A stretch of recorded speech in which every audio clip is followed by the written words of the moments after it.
Yesi mukasya kantu olekedde kyatwesyewo olwaleero tugenda kwolekera pulogulaamu weewunyisa omwagalwa wawo oba surprise your loved one ng'ekutuusibwako n'abagereka w'omukwano opushifa nakawombe njagala weekaanye.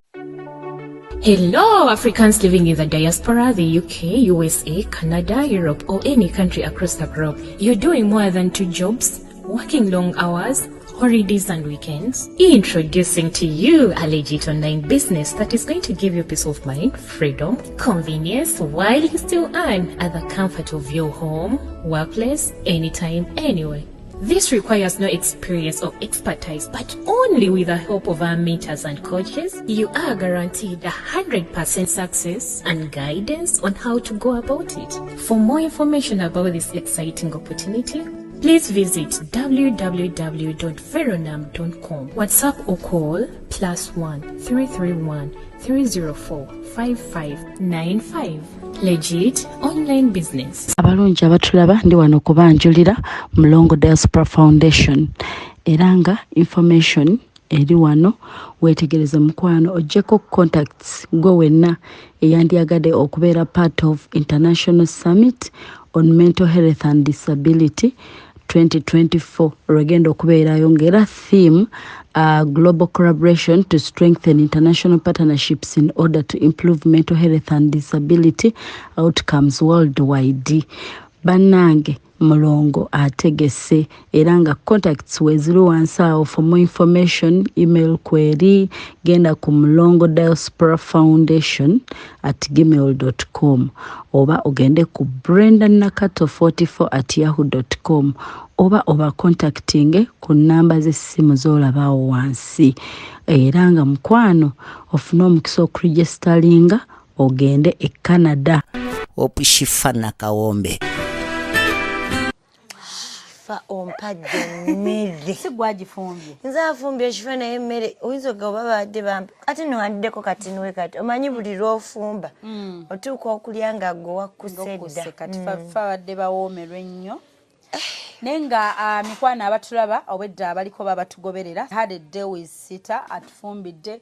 I hosted her tunyumyemu munnange tulabe gyenvuddewo olugendo olubadde lutya nayita ne bamu ku mikwano gye so munnange oluganda kulya ate munnaayo okunyumyamu nga temulidda ze atufumbidde twagenze mu katale ne tunyumyamu ne tuinteractinga so bibadde bingi mu ekyo naye nga nze nnwana ngamba ndayira emmere nja kukola ki nja gimalawo ekifo gitutte nnyo sose kulyako bifi byonna nembimalako naye nga kisiita ndi wano weeyagala ya nebaza mukama obulamu abumpadde ndi mulamu bulungi nnyo neyagala tubulye ku Cita yaani nze nganze omuntu mpitibwa Nakayiza Prosi ng'emanya agange agava ewaka naye agakola ssente ngera we bagamba erikola ssente yenze Cita be okuva mu Ebonies omwami JWK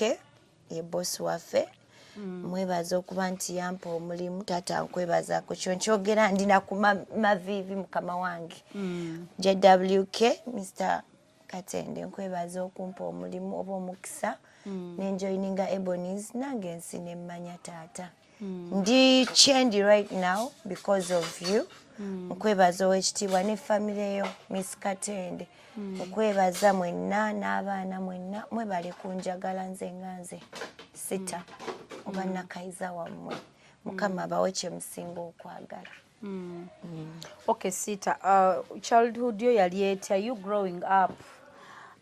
Wali mwana ono ow'ekyejo wali mwana ono ow'eddalu wali mwana ono omukakkamu soko tulageko ku Cita oyo byasookanga nina ekyejo engeri gye tuli abangi buli we banguwa okuzzaako ng'ekikyo kifeedinga. So wakula ne mami ne daddy? Yes, nze first born wa mami.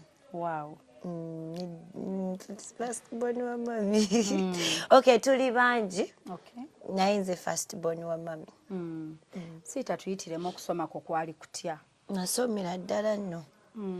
Nasoma ne ntuukako we ntuuse fees ne zibula naye era sewaali wabi nnyo we nakoma. Yeah. Ne fees ne zikyankalanamu awo. daddy wange ng'alwadde ng'obuyambi tewakyali nnyo ate mama wange byali biwanvu kale shifa yasasobola kweyongerayo kutuuka ku university nakoma mu S6 naye saagimalaako era wasomera ddala so Cita yali atya ku ssomero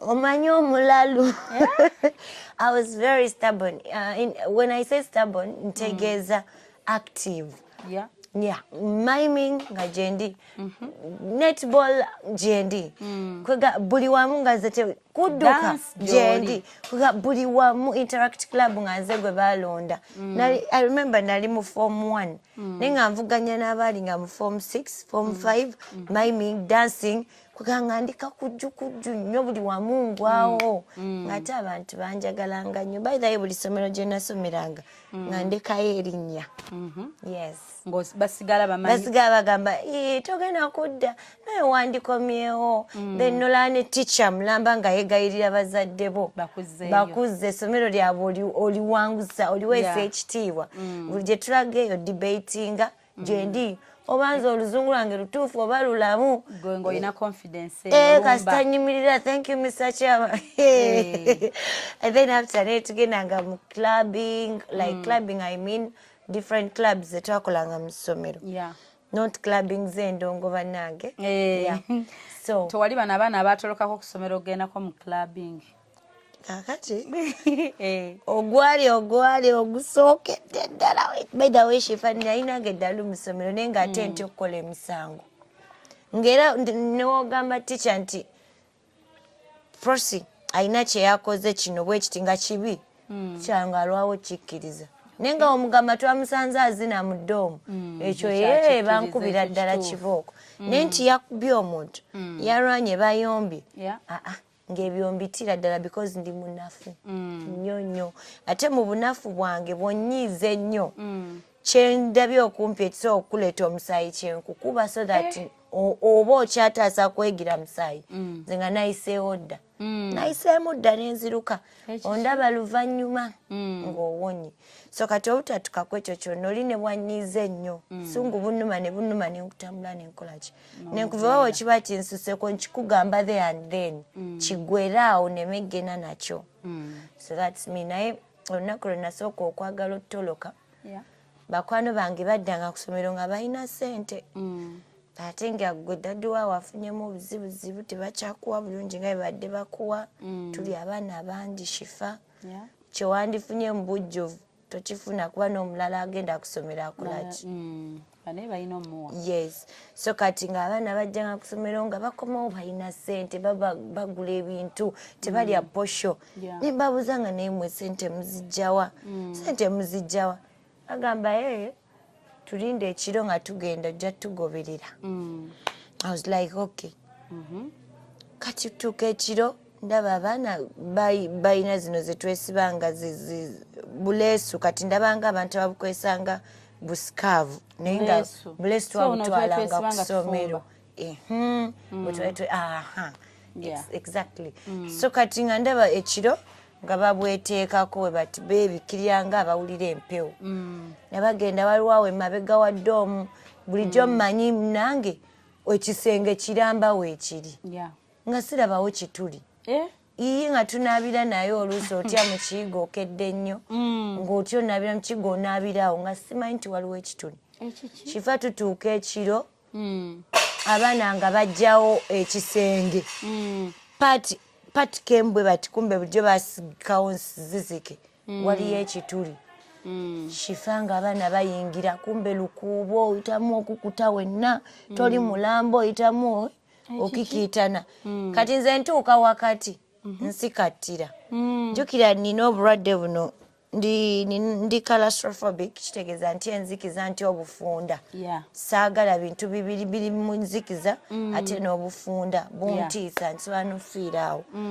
ntuuka wakati ndaba gye ndaga nzikiza gye nva nzikiza kantu kafunda mpulira omukka gugenda shifa ntandika kuba nduulu banange muje bunyambe askari nobivaamu ebya metroni olutulabisizza banne n'ekituli kyabwe mbulira atannayingira andi emabega n'oli andi wali mu maaso bali kuki obataddewa nga sawa nze tolinawo ŋŋamba nti ndi balopa wabula obulamu bwange nange mpulira bukolaki bugenda we bampisa nali Cita sikikolangako munnange mba nkyakuba enduulu nkuba enduulu abali mu maaso bo ne bayitiramu ddala ono yali emabega baamukwata kati nze ensirise bambuuziza bamaze okunzijayo enkeera bambuuza wabadde mulagawa ngezaako sirika nneme kulopa bali abayiseemu ndi noono bankubye emiggo ngumye ku bukujjukujju bwaye nga wegambye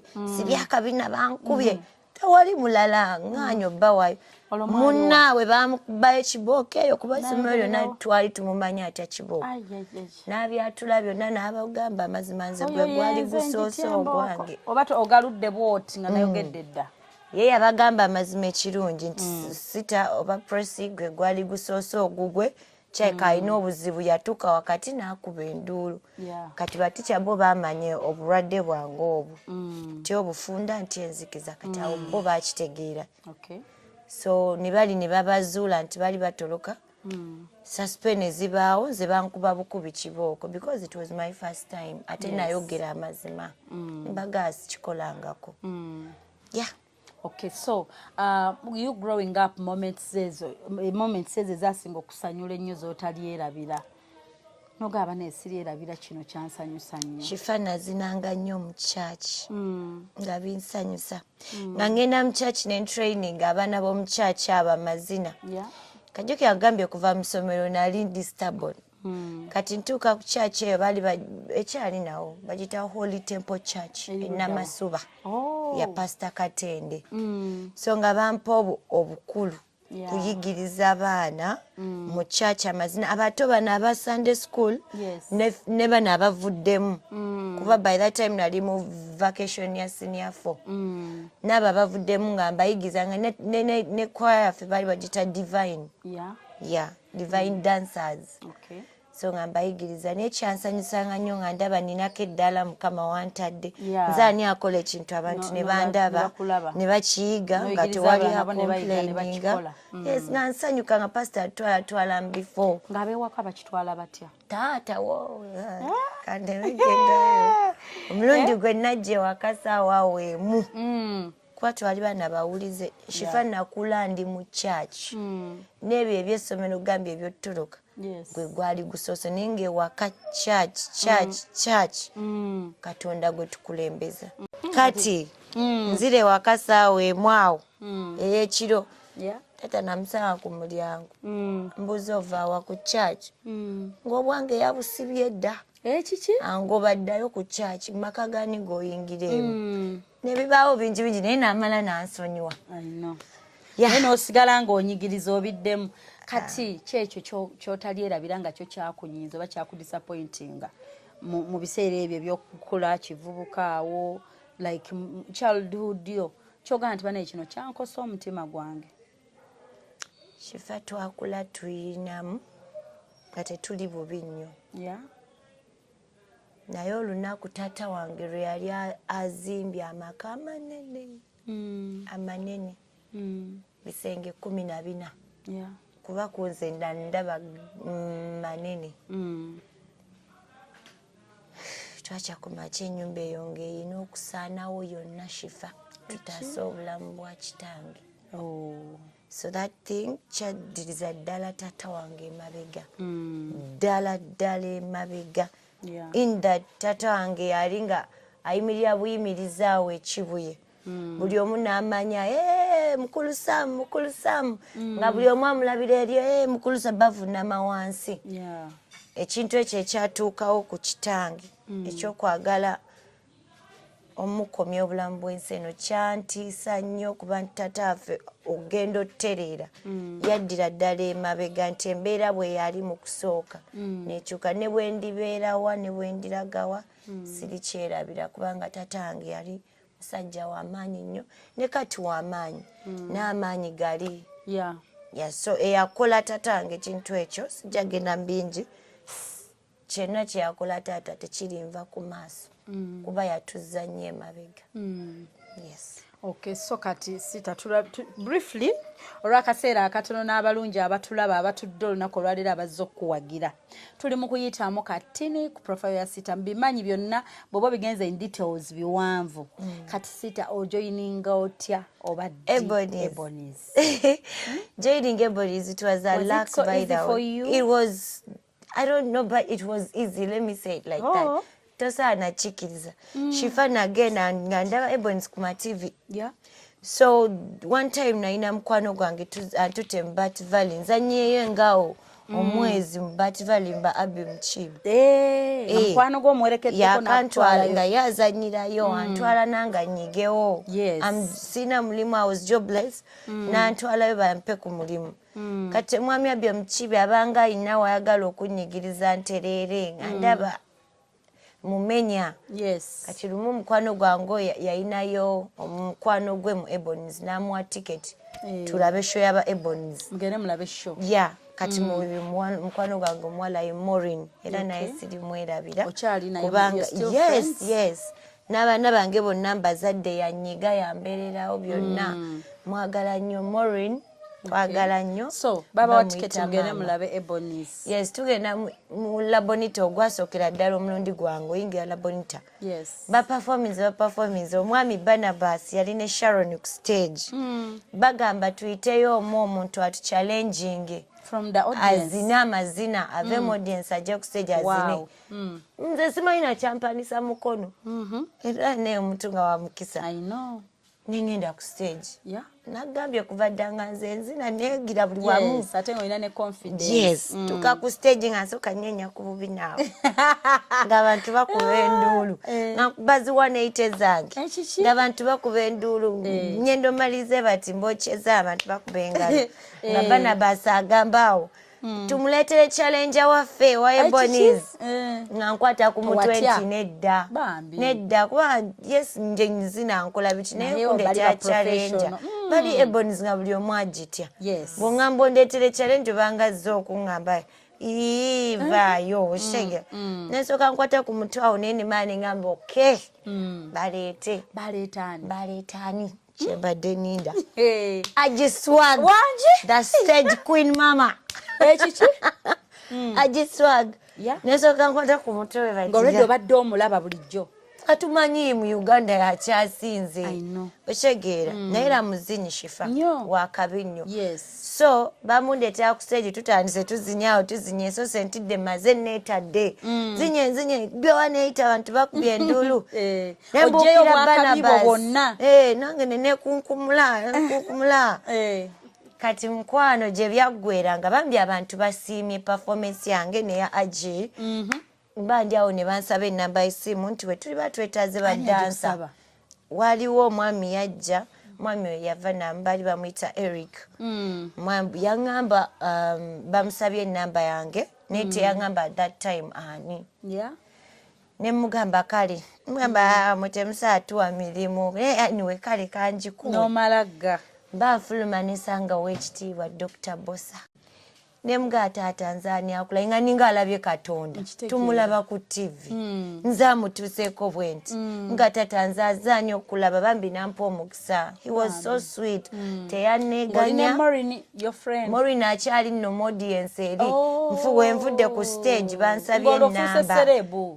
Mukaseera ako serebu olunaku. Dr. Bosa bambi nga nnyaniza bulungi nga mugamba ne Dr. Bosa tukulaba bulabi ku TV buli kyalumu nange nenninya ku nnyonyi nga ndi mu Ebonies nangamba share teri kitasoboka mu nsi muno ojja girinya ate oŋŋambe bane ankosa mzaali nnyo ennyonyi nga ndaba alimba netudde waka Shifa manje waka neebase sina mulimu anti ng'essimu evuga tuddu. Ng'olwavayo wa muzeeyi. Ndi wa mama mbeera ne mama. Obeera ne mama. Mbeera ne mama ne taata. Gy'ova ne Maureen eri ku gondi. Kati ne ku Bat Valley nga bigaanye.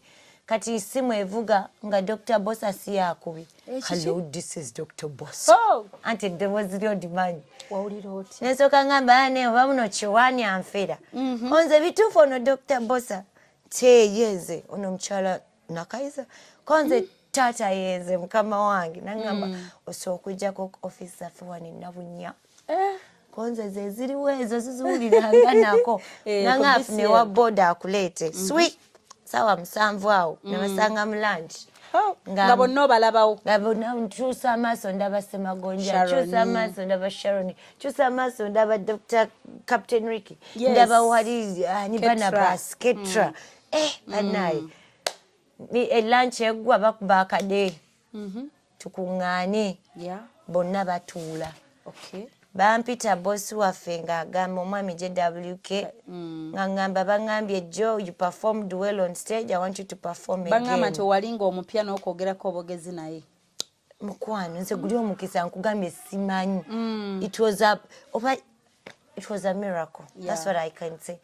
Ntuuka ku stage nyimiridde nti kati bandaze olina nkuba akamana ngamba n'okola obulungi ovaawo omulimu kati okay sawa yakubuuza nti baŋŋambye Joe wa performance yes mwami JWK ne mugaye sebo nanga adda wali ku stage on performing lem byo wakoze jjo omutima ne gukuba ntya shiva ntya naye nagaye ndi mu naye ng'okyagala nensabaawo dijja nkubire yaawe ebiyimba byankubidde byonna lingala naye ng'omusobola nga tuwadde n'akayimba ako nandikusampulinzeemu ndi muzibu nnyo lingala ndi muzibu nnyo kunyola obunyozi ekiwato mwana nenkikubaawo Shifa to cut the story short Shifa nenkikuba ngeno malirizanga abantu bali bati ab'Ebonies ekirungi bakisiima bekyembagala bambi ekirungi bakisiima bankubira engalo bonna nolaba nga ne bosi waffe waali n'olya ng'ofeelings at home mulimu tirane ngaawosho mulimu wala ebyakwanguyira end of kamina wali nangamba oke mukyala gundi ogirobeerabeerawo akagamba ako mukyala gundi taata onosonyiwa kasimatuse mukyala gundi ogirobeerabeerawoko nga bwe tulaba oba omulimu tukuwa oba nedda ate awo ngawera omutima ne gukkuba nentyamu owaba wangamba olaba gambye beerawo singa adde takwagala nagambirawo baagaliza kati wabulayo ennaku ezo basasule omusaala Shifa ennaku 3 ziweza abaana bagenda basasula emusaala nfuluma geti yange ngenda bampita jangu osimbe line of no musaala olimba konze line yaki nze nakoze eki mu nnaku 3 shia nawe muleke kunjoga bujozi Shifa ne banteeka ku line ofune sente ngenda otuuka eri Shifa sente ze nafunanga nze nga tozikwatangako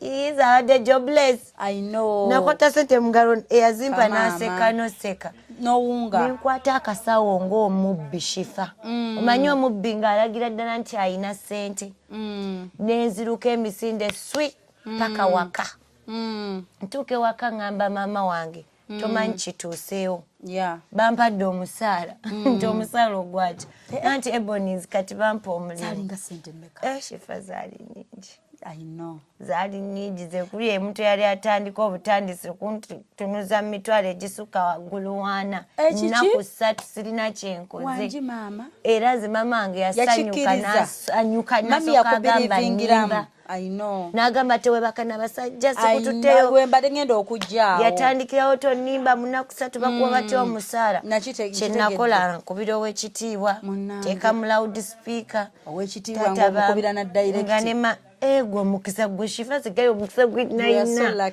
I swear honey so nkubira mama muteka owekitiibwa mu loud speaker mweyanza byonna mama awulira mama yasanyuka mama olaba bintu bebagamba mbu omuntu afukamira nga tali ku ssimu nga tabamulaba mama wange yafukamira wansi nga temumanyi Shifa kye baali bamponyeza kwasaweza I was jobless I didn't have a job. I wanted money.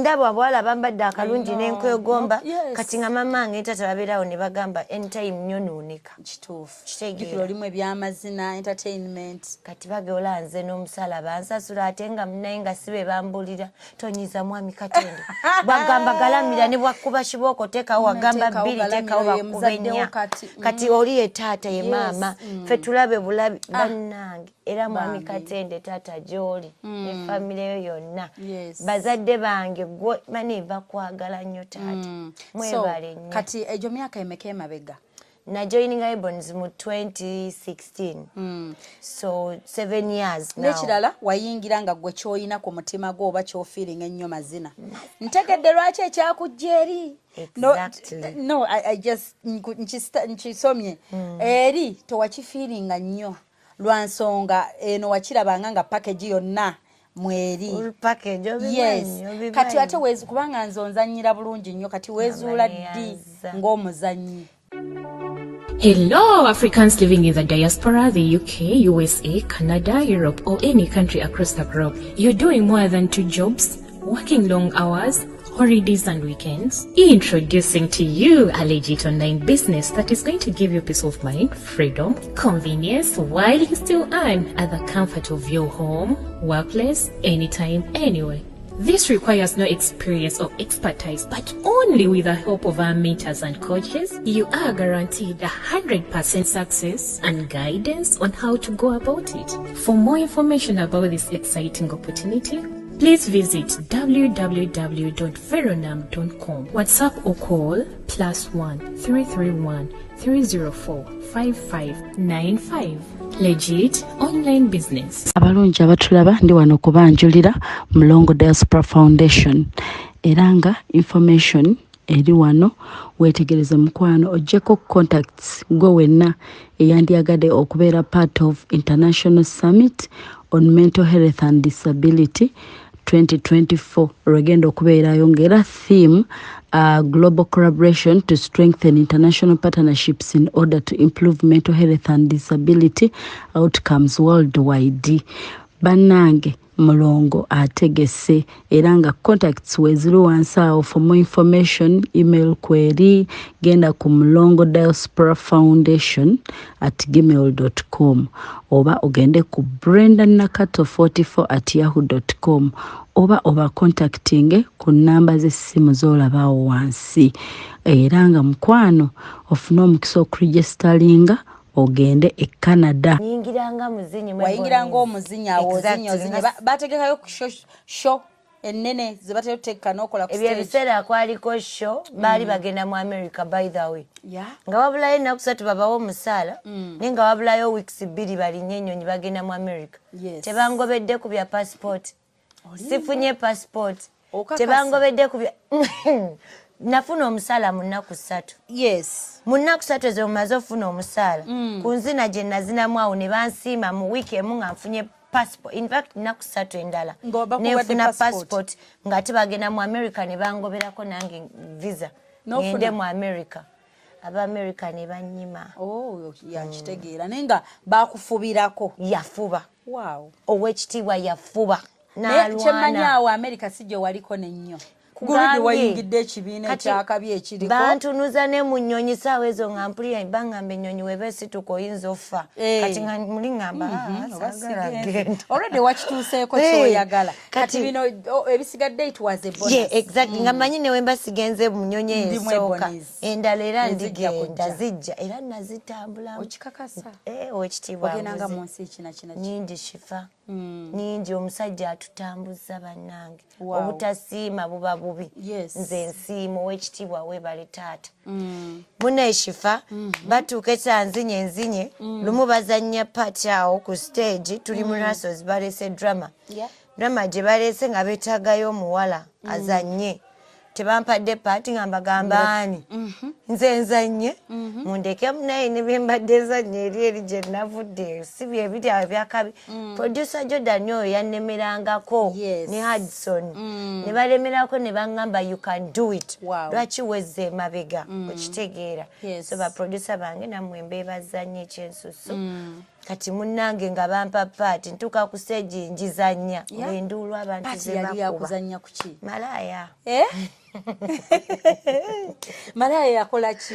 Poliisi yatuyoola yatusanga ku kkubo netuyoola. Wali extra. Bamalaaya baali bangi oli bangi nno extra batya bampera ddala paati. Abalala bonna ndi iga okumanya malaaya yakola ki batuyoola ku kkubo ne batutwala ku police station. Kati ng'afande gwe batuleetedde ye Jordan Scorpion gwe mmanyi nga Scorpion nga ye afande omukulu ku police station. kati atuuka buli omu ajja n'amubuuza nsonga ki lwaki bakutwadde okola ki ku kkubo biki ababa bonna babuuza bagenzi bwe yatuuka ku nze abambuuza abambuuza neneesuuza earring wansi jjukira ndi mu kampi kati mugironda nenokamutunuzaamu bwe nti emabega nengironda ne class walonda earring ne class mukulonda earring ne class afande n'asalako bw'ati nga bwe yasazeeko night officer ono mwamukwatidde ki she's innocent she didn't do a thing nyabo damoro kali kantu kosudde you know that accent yaba officer ngolwani agizanye eyo part Jordan aliko ngamanzire munonde kumbe na ina byalaba byaisawa yetegereza nenzira mnekuta bankutama no you're not guilty you're innocent you need more money afande let her go give me your number nendekawe number yesimu bwe nalekawe number yesimu nakola ki nangamba nja kukubira mumulekagene in fact nze kwolwo tebansiba kati abantu ne bakuba enduru engeri gye nazanya ba producer ne kibagenda mu 20 I can even act kali kapati katone nga kali so masa kyekyo kye batugamba mu acting gwe ne bakuwa nti party eronda sowani kikole kinyumise omuntu abeho nga jjukire yalonze sowani yes so that's how I wayingira acting olonga kiwedde nga ozina ozanya ate nga benno bikola bulungi tebyakomaawo owekitiibwa alina ekintu kyatugamba mu Ebonies omutwe si ssanduuko omutwe si ssanduuko nti efunda n'obulwa kyoteekamu okitegeera opanzeemu ebintu omutwe ojjuzaamu buli kyoyagala gukozese najja manyi ndi only dancer banjigiriza ozanya teyakomaawo ne mu kuyimba nenyingira ekiki shifa nenyimba nayimba olimba lwa Easter nga buli omu takikkiriza nenyimba holy everyone rejoice anywe lyange noli let's all rejoice abayimbi b'Ebonies buli bakawulira akayimba dibata so boto noyingira ne music kyolaita MDD music dance and drama exactly nenyimba ate kino ekirala kyendabye ku mwenna abaana ba Ebonies nkozeeko nammwe rehearsals as well muli so creative oyinza oba ozannya akantu kati nina kenadde nzanya shanti navayo nanga shifa akanokola boti nembako wenzanya ketra nanga shifa mwenna musobola obwa director muyina muso directing abaana abasinga buli omwana so producing aso directing so mubeera nga babataddemu kyonna kyenkugambye nti owekitiibwa mukama waffe yatuwa omukisa nojja n'oyiga ne byota mulimu abaana abajjawo nga baddansa naye ng'ali mundi mu studio ya editing ebifaananyi yakola biki oba okitegeera so chance ebeera waawo okitegeera n'oyiga bw'oba otaddeyo ebirowoozo n'omutima ogwagala oyiga kati sofa omazeemu ebbanga lyenkanaki 7 years now okay so eno show yososo okwetegekera exactly this is my first time to put up a show okay naye experience ebadde ete ey'okwetegekera shifa bwati bwe nali emabegakao zena ogugumuka ekiro ng'oli mbuliri noyogera wekka nolanga theatre enkalu noebanaye omutima buli kaseera gukubeera guti tututututu totuula so till today nje tugenda obbalaga already oyina dramas meka nya tulinamu entertainment abayimbi bangi n'ebirala bingi nnyo so oyina abantu awo abatonotono ab'ensusso nkimanyi bangi na buli azaali so important naye oyina abo bwandyagadde okuyisawo olunaku lwaleero beebazi nga batulaba right now. First of all, nziramu neera nebaza owekitiibwa WK ne family yo yonna mwebale kumbeererawo mu buli kimu nembakaabira nembalajanira temundekangawo nenebaza omwami Dr. Bossa oba Uncle Sam okumpa omukisa nange manyikweko okutuuka eri owekitiibwa nenfuna omulimu yali gwe taata eyaŋŋamba ennyonyi ndigifuula bugaali era munange nekituukirira Dr. Bossa ennyonyi nzirinnye era owekitiibwa nkwebazo zinninyisa nenebaza bazadde bange okundeeta mu bulamu bw'ensi eno. Singa mama wange yali tagumye n'azaala nanzijamu nansuula eri sandibaddewo Shifa ssaawa zino. So neebaza taata ne maama ab'eŋŋanda zange mwenna abankuzizza n'ab'emikwano abakwatiddeko famire yange okunkuza ne mundera paka wano wendi. Ne neebaza omukyala yennyini Shifa ku mavivi sigenda navaawo. Shifa weebale maama. Nakulaba nga simanyi nti osaana okumpa time okogana. Do you remember the first day I met you? Of course. Nakusanga gwe wala bonita. Negamba nange tewangoba teweeraga but laba gy'ontuusizza. Mukama akikubalire. Kuba nkwagaliza kiseera. Neebaza Hamlove Brandy Agiswag, neebaza Ebonies, neebaza abantu mwenna abambereddewo ab'emakindye ab'ezirobwe bambi kano cameraman abakyala b'ezirobwe emakindye mumbeereddewo bambi Mama Dani abakyala b'ezirobwe thank you. Ne neebaza Hajat ku Salama Road ne tiimu yonna eya Hajat Salama Road mwebale kumbeererawo bannange. Ne neebaza abantu bonna abansupportinze abatandekeredde Glow City mbeebaza mwenna. Njagala okwebaza omwami Jefferson. Kamera ejja musika era ejja mulaba omwami oyo webale kumbeererawo nkunyiiza naye webale kumbeererawo. Jefferson akola ngaani eri Cita? Jefferson bingi kwanza sigana kugamba nti kimu bibiri bisatu but bingi bingi. Ne neebaza omukyala gwatudde naye omukyala oyo Mama Bobly Faith. Thank you so much for loving me, your mother. Nkukubamuko kibooko ne nkuyombesa naye mba nkutereeza obeere mu kkubo ettuufu. Weebale nnyo weebalire ddala. Ate era Shifa nsaba okwebaza Mukama okumpa abaana abalungi. I'm a mother. I'm a single mother. I have 2 babies. Papito Alexander Miracle, that's a boy. And then Abigail Blessing Tendo, ye muwala.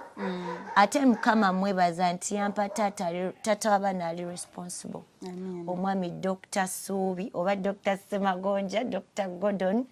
Mwe mumuyita byonna yoyo tata w'abaana. Baza okumbeererawo olw'abaana famire yaffe n'atatulekerera even though we are doing what they call cooperating.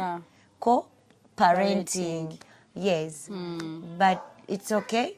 Now he's a good man. He's a very responsible father and he cares.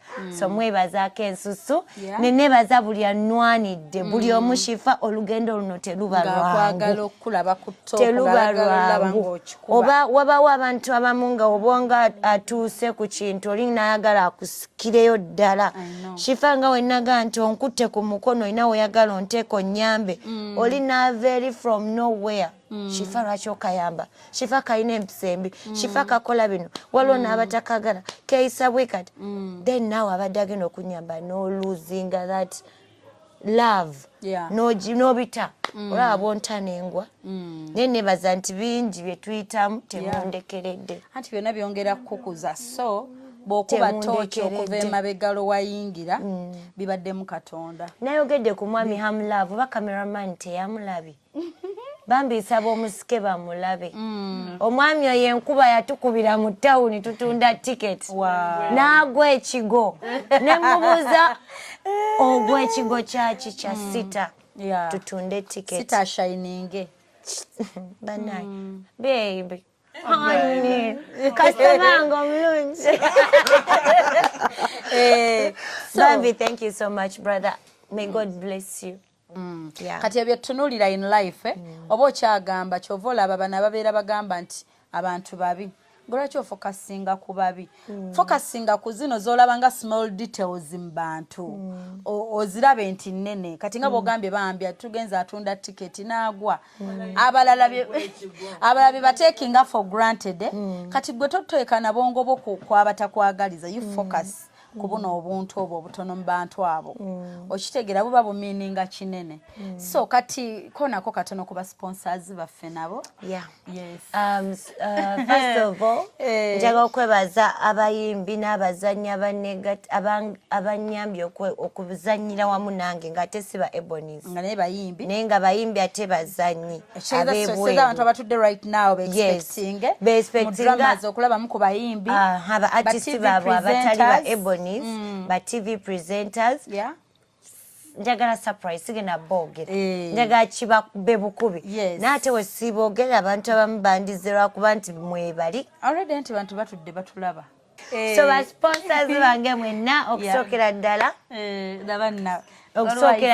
nebaza omwami Skypins Tours and Travel bambi nkwebaza nnyo taata nakutuukirira nenkugamba nti asanzaala ne management yo yonna temwangoba mwambeererawo ate mu bwangu obw'ekitalo ne munzirukirira so mbeebazanyako ensusu nebaza SK Beddings nakutuukirira misana n'okisootingirawo misana ago mukama akuwangaaze Glow City namulaba leero nenze kola nviiri nakolayo kaviiri kamu ne neeyogezaawo ku simu munnange ninayo kasho naga pause tebo ya meka 5 cash Glow City nasasula Glow City mbebaza nebaza omwami Adrian ne mikwano gye gyonna nebaza omwami Bob ne Ann mbebaza mwenna nebaza abantu abalala nga Zura Chicken Wandegeya webale kumbeererawo bambi nebaza Climax emakindye mwami Lule ani atagimanyi eyo mwami Lule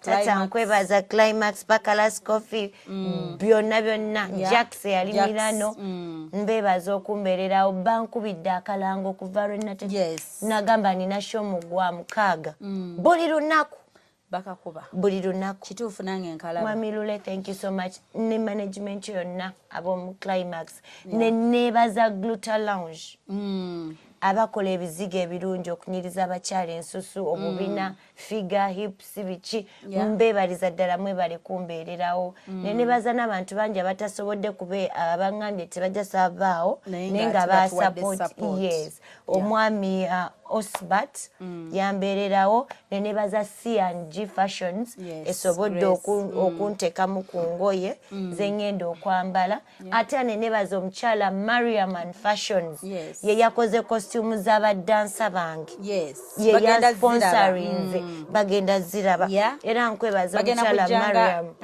tonvanga muyongera kunjagala wensobya ku bamiggo nebaza bane Cats Rizik Company batwala abantu mu bayitayo batyeyo ne bakampinga Cats Rizik bakampingisa abantu gye baagala so thank you so much abaala bonna benneerabidde mbaagala nnyo just katime ke bamponinze wano tekamala neera ngenda kubalanga ne ku stage yenna gwe siranze tonyiigira mukama wange okuggyako omwami saamulekayo wadde obudde bunnemye Von Louis Terrace Club Bar and Cafe awe Bulenga omwami nagenda kiro mbala kukiringamu nga nkooye tuze tiketi nkooye nengena mbala ntuddawo ne boto yange najja nangamba oli fine nti ye nga zisimanyi nti naye nnyini kifo nemugaye nangamba can I join you konze yes nangamba olinga gwe mmanyi nemugaye ndi Ebonies nina kasho naye kampuuba nze kuwumulamu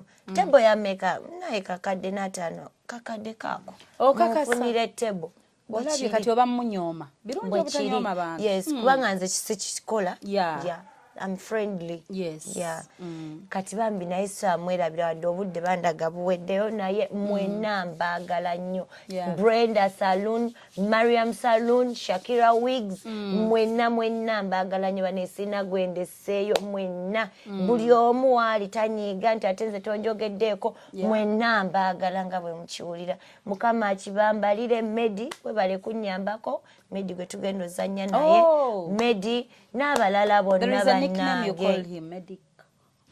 waliwo nickname ye gye mumuyita eriwa yonna mulina akannya kemutera omumuyita ako nkeerabidde tulinayo Sarah nyini kiwato shakishaki bane abantu bangi mwenna mbaagala nnyo brand namwogeddeko dda namwogereddeko dda MC brand ne MC Kutu ham bonna oyo wa Ebonies ali under Ebonies bonna nabeyanza dda mwebale nnyo mwebalire ddala nzaani shifanzaani so twongera okubaaniriza mwenna abagenyi baffe abalungi abatudde abatulaba olunaku olwaleero nga munekaanekanye. Thanks for coming, so enjoy the best.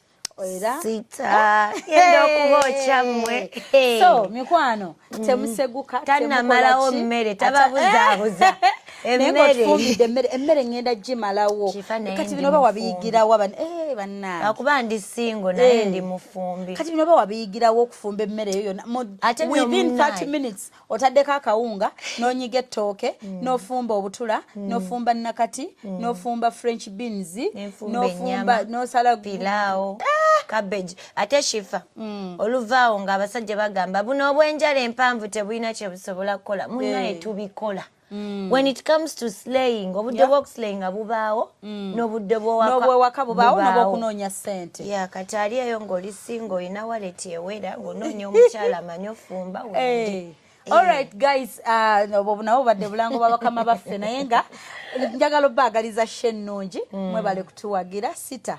Wish you the best. Keep on shining. Thank you so much. Opishifa na kawombe. Tusinkani nate.